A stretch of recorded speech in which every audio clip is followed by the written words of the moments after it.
male ucciderà tutta l'umanità. Giuliano, come sai, non è umano, perciò lui sopravviverà. Che culo essere un cane che puoi sempre leccare tutti quelli che ti accarezzano, senza pensare al domani, senza secondi fini, senza il mutuo, il traffico di città. Una tossina micidiale ha sterminato tutta l'umanità. Giuliano si è salvato chiuso nella sua cuccia da questa orribile minaccia.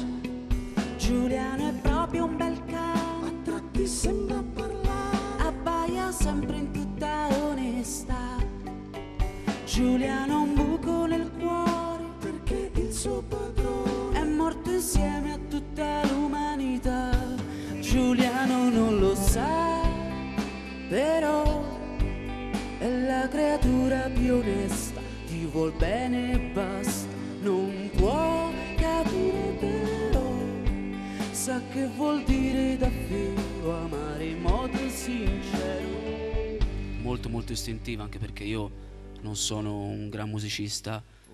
A livello violinistico non vado molto oltre a uno studio quasi amatoriale, e quindi per forza di cose devo, se mi voglio divertire, diciamo, devo provare a sperimentare un po'. Tra semafori e fermate del tram, miscelazione letale di voglia di primeggiare, di avarizia, ipocrisia e crudeltà, di poca voglia di fare, bontà di snoieggiare, egoismo e superficialità.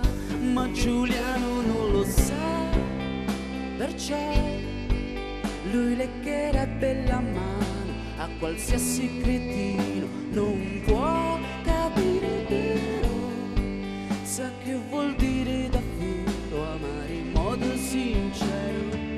L'inconsapevolezza umana spesso è addirittura più controproducente.